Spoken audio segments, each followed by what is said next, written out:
اعوذ باللہ من الشیطان الرجیم بسم اللہ الرحمن الرحیم۔ سورہ کہف آیات نمبر 22 تا 26 میں اصحاب کہف کا بقایا حصہ بیان کیا گیا ہے۔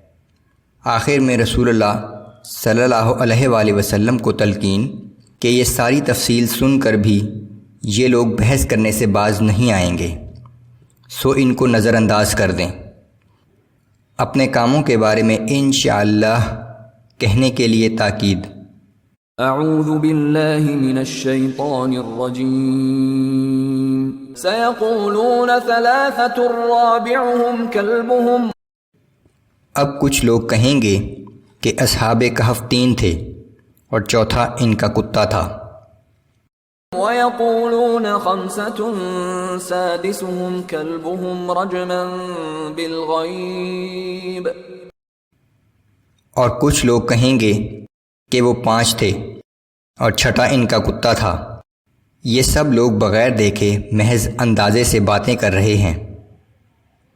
وَيَقُولُونَ سَبْعَةٌ وَثَامِنُهُمْ كَلْبُهُمْ۔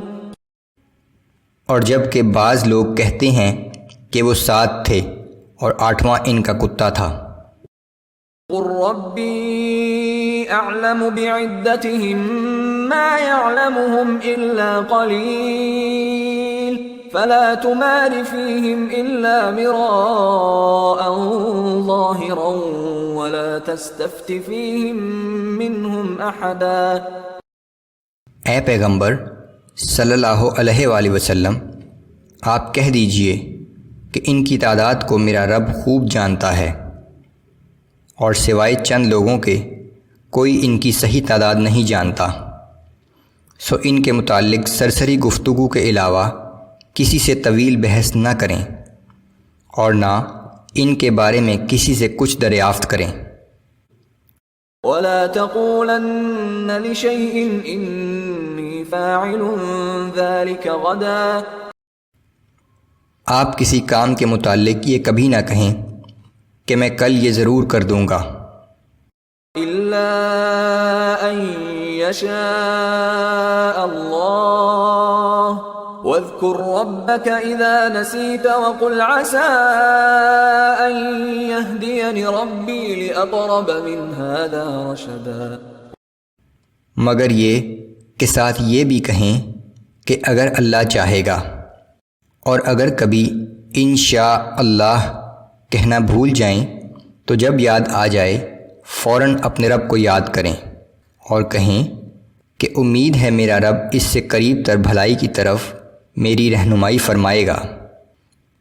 وَلَبِثُوا فِي كَهْفِهِمْ 300 سِنِينَ وَازْدَادُوا 9۔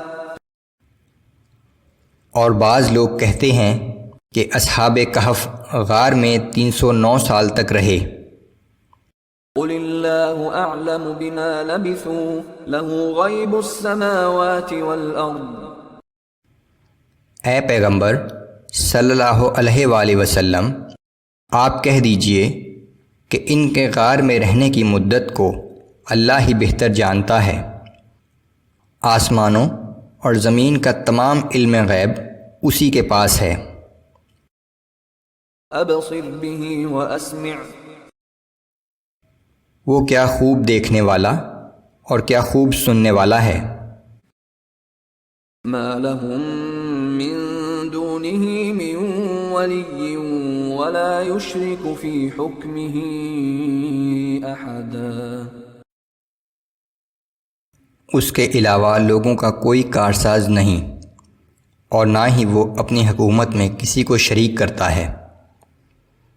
اس قصے میں منکرین کو یہ پیغام دیا گیا ہے کہ اصحاب کہف اسی توحید کے قائل تھے جس کی دعوت یہ قرآن پیش کر رہا ہے۔ اہل ایمان کے لیے پیغام کہ اصحاب کہف کی مشرک قوم کا رویہ منکرین کے رویے سے مختلف نہ تھا، لیکن اللہ نے ان کی مدد کی اور ان کی قوم کے ظلم سے انہیں بچا دیا۔